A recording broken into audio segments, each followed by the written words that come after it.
Greetings, how are you?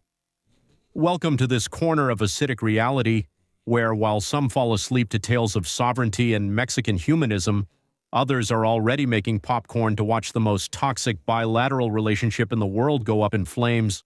It seems like the script for international politics is being written by a Netflix intern on a caffeine overdose.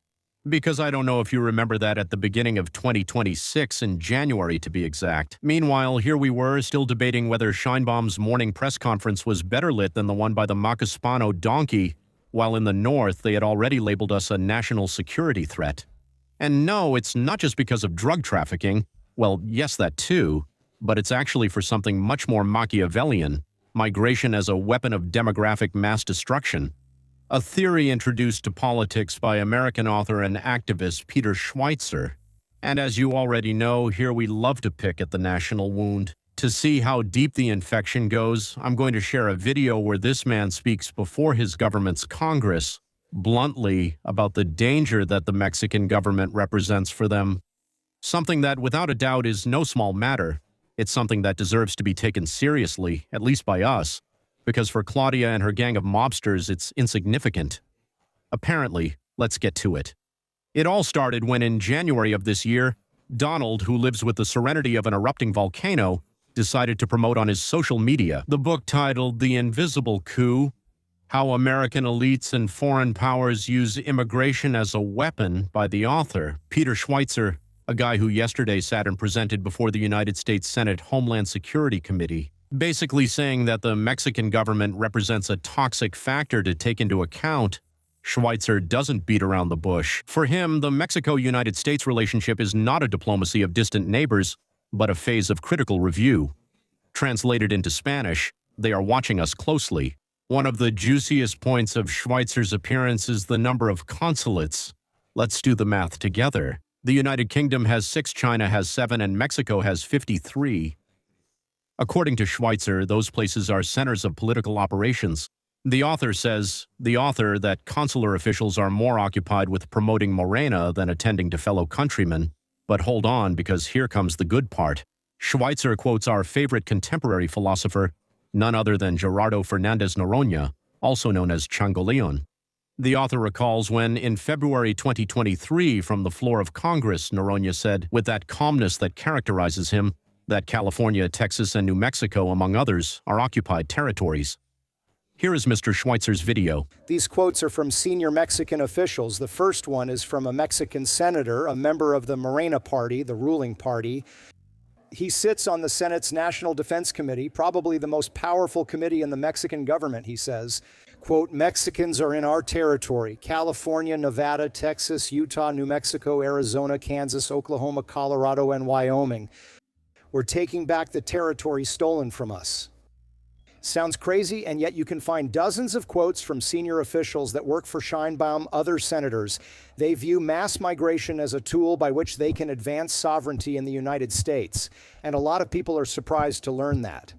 The Mexican government actually has elected senators and members of their chambers of deputy that serve in their government, but actually live in the United States, and their job is to represent Mexican Americans living in the United States before the Mexican government. I would certainly see that as a challenge to our sovereignty. What for us is the Daily Show of a character who lives off scandal, for the American Senate is a declaration of cultural war.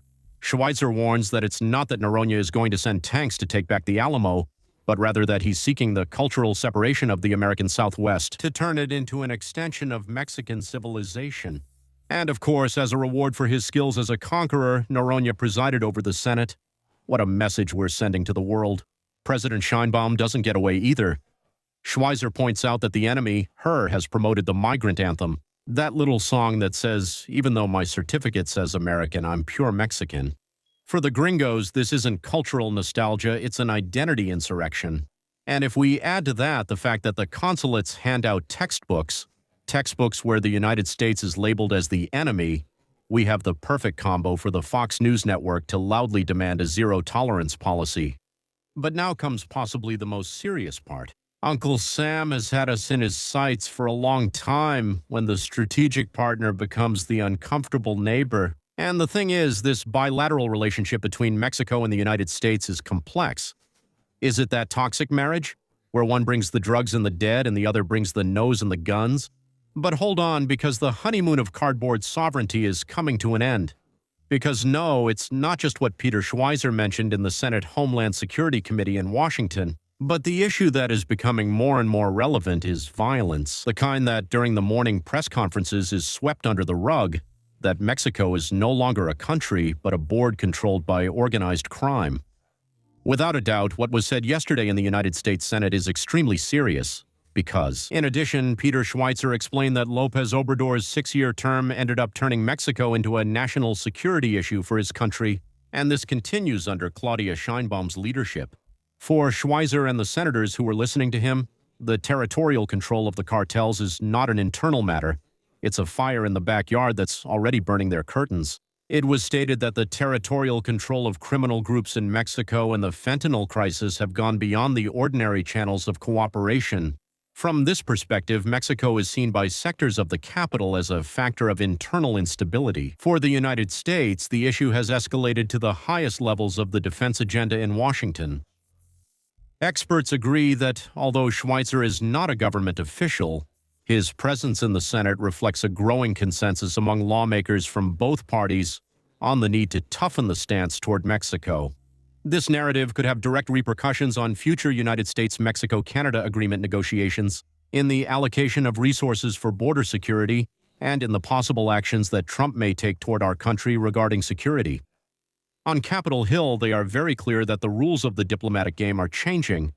When your trading partner becomes a major wholesale distribution center for synthetic opioids, or in Trump's own words, Mexico is the epicenter of cartel violence in the region, the narrative is clear.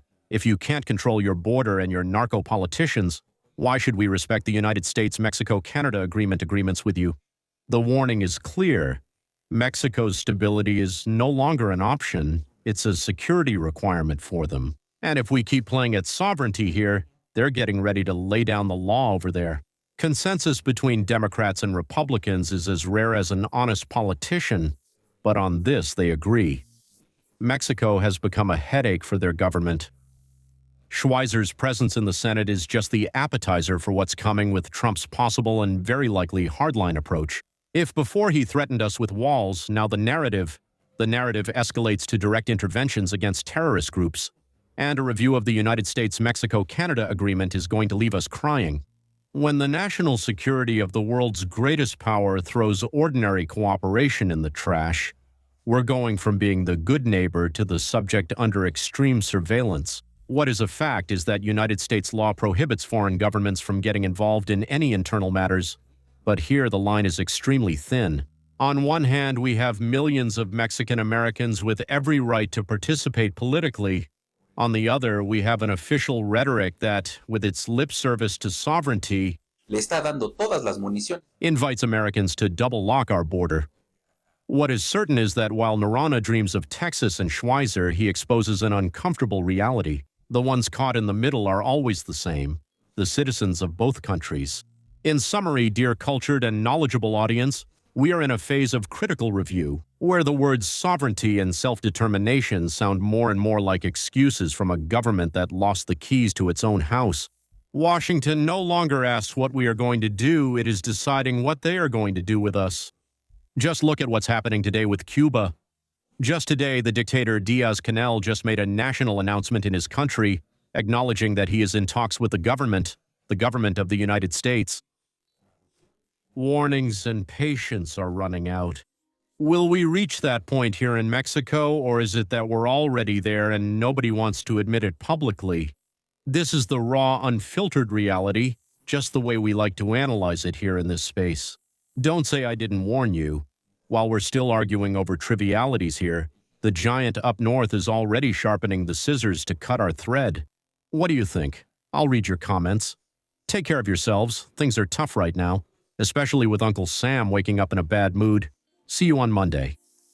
Remember that you can make your donations via PayPal. You can find the information in the comments section. Thanks to you, this channel stays active. It's very important to subscribe, give a like, and hit the bell to get notifications every time there's new content. Thank you.